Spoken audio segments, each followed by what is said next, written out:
Hello guys, today I'm going to be talking about the game that has not released, which is my game. First, we're going to discuss about what is the name of this game, of course. This game is going to be called Above the Horizons. Now, I know that sounds a little weird, but it would make sense when it releases. And a few things I might want to add before not a few things, maybe some things I might want to add. There will be more characters in the future, and there will be more characters. And also, this is chapter-based, so every major update will most likely be a chapter, specifically updates that add a lot of the stuff, like characters. Okay, so let's begin. Now, this has clips from various clips. This is from Hypershot. I made this today because I wanted to make this video. This video might be too long, so I added an extra clip. Whatever. But back to discussing the game. Now, this game has not released. I want to reiterate that I am not finished with this game, but everything about the game I already figured it out myself.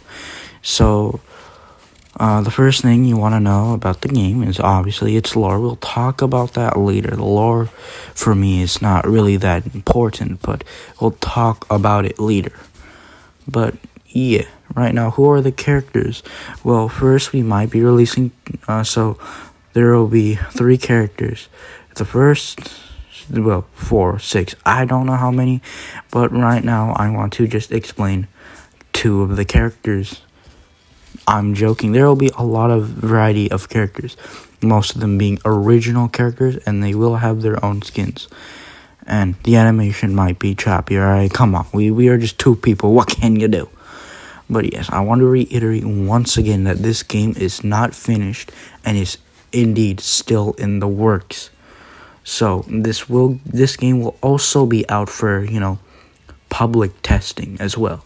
This game will be out for public testing, and after the public testing window is over, I'll go back and continue working on the game and fix some bugs with it. Also, I want to mention I am not no coder. I suck at coding, so I will have to look up some videos on how to do this, because this is my first ever game I ever made. So this might be trash or this might be good. You never know. So yeah, the lore essentially. So yeah, next up is the lore. The lore is essentially very simple.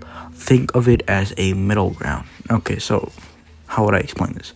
So first off, as we know, Forsaken is sort of in hell. It's based in hell. For the survivors, it's essentially hell. Now, I want to take that concept and put that in the middle. What do you get? For right now, I'm going to call it the middle realm. It's between heaven and hell. Now, there is multiple ways you can purify yourself, but for this lore, we have 2 ways of purification. One for the killers and one for the survivors. The killers must purify themselves, quote unquote, purify themselves by killing other survivors. And the survivors, quote unquote, purify themselves by surviving against the killer. Now, you might think that might be easy, considering that if the survivor is smart enough, they would be able to purify themselves. Well, the being of this realm, which I still have not created a name yet, but if you have any names, leave them in the comments below. But the being of this realm is a female, and she somehow messed up a little bit. There was a technical error, quote-unquote glitch, if you will. Something happened within the realm that caused it to have an infinite cycle of purification, which means that they cannot go to heaven. But if they do break the rules, they will go to hell. So now they are in an infinite cycle where they have to kill the survivors, and the survivors have to survive. But there is one rule that can be infinitely broken, which has no consequences, that the survivors have found. Whenever the killer wins, they only get purified a little bit. So that means that they won't go to hell. So yeah, that's essentially the lore. That's all the lore you need to know. Each character has their own lore that is connected to this realm. And each character got here one way or another. Because there's somebody in that character list that I'll probably be posting. Somebody in there who is the whole reason why every single killer is there. Not sometimes survivor. Why every survivor is there actually. Not every single killer, but why 2 or 3 killers are there, and also why every survivor is there. Maybe a couple survivors got there by pure accident or something like that. And let me just tell you how you can easily get in this realm in this fictional universe. Since this is connected to Forsaken, and Forsaken, you have to feel some sort in Forsaken lore. In Forsaken lore, you have to feel some sort of guilt and somehow die while feeling that guilt. For example, Shaletsky has guilt over creating 1x because it is his creation, is of his pure malice. He has that guilt and he doesn't want to keep carrying that, and because of that, he doesn't want to let any survivor know that he was the whole reason why he created 1x. And he passed, and then in the realm, in the Forsaken lore, he died, and then after that, he was in Forsaken. This works a little different. You don't have to feel some sort of guilt. The guilt is optional, but there is at least a 2-step plan to this.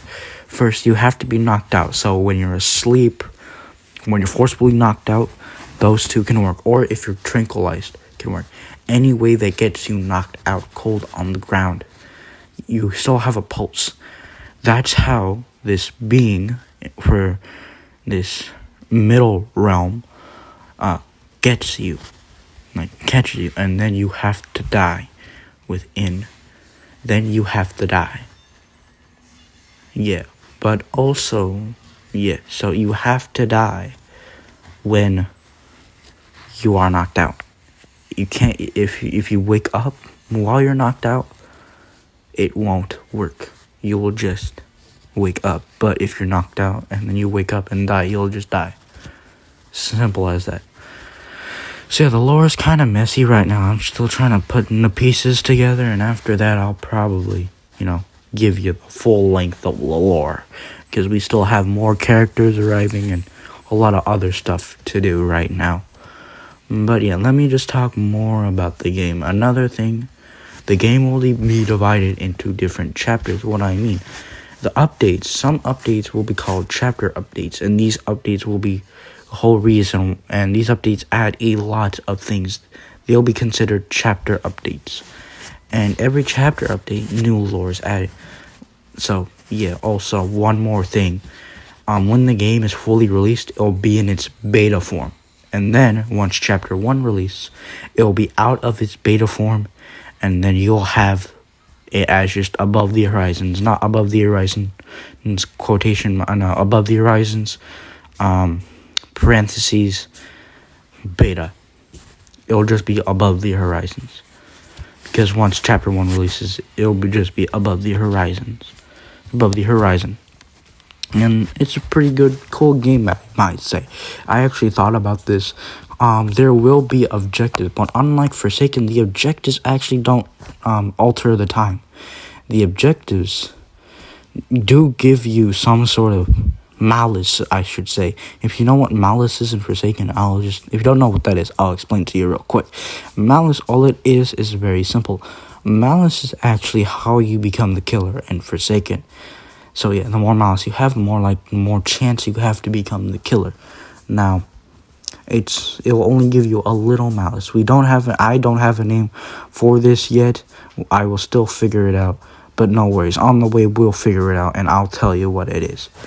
But for right now, I'm just gonna do a placeholder, call it malice. But yeah, it'll only give you a little malice. These objectives only give you a little malice and don't alter the time at all. The only way you can alter the time is by using your abilities. And I'll figure out a way to do that. After I find out how to do it, yeah, we'll be good. I'll also maybe be adding hitboxes too. I'll be adding hitboxes. Yeah, hitboxes, But my inspirations for this game, of course, is Forsaken. That's one inspiration. So specifically with the characters. The characters might have similar abilities to some characters within Forsaken. So, yeah, it's mostly with the characters that are inspiration by Forsaken. And Die of Death. Die of Death, I'll have to figure something out with the inspiration, because I really like how you have special rounds every 3 rounds. I think that's cool, and I really like that. So I'll figure out a way to also as well somewhat incorporate it, but make it a little different. So, yeah. What else? That's my inspiration, and I thought of this game before Bike by Night even came out. Actually, I thought of this. It's been a long term in the making. She thought of this game during the summer, wouldn't you believe it or not?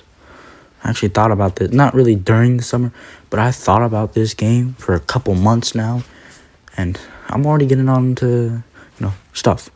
So yeah, I'll post about, stuff like how it's going and upgrades and stuff and updates, and stuff like that. And if my game is good enough for me to even switch my content just to my game instead of Forsaken, I would do that actually. Actually, no, I can do that right now. Actually, maybe. I'll change my content a little for now.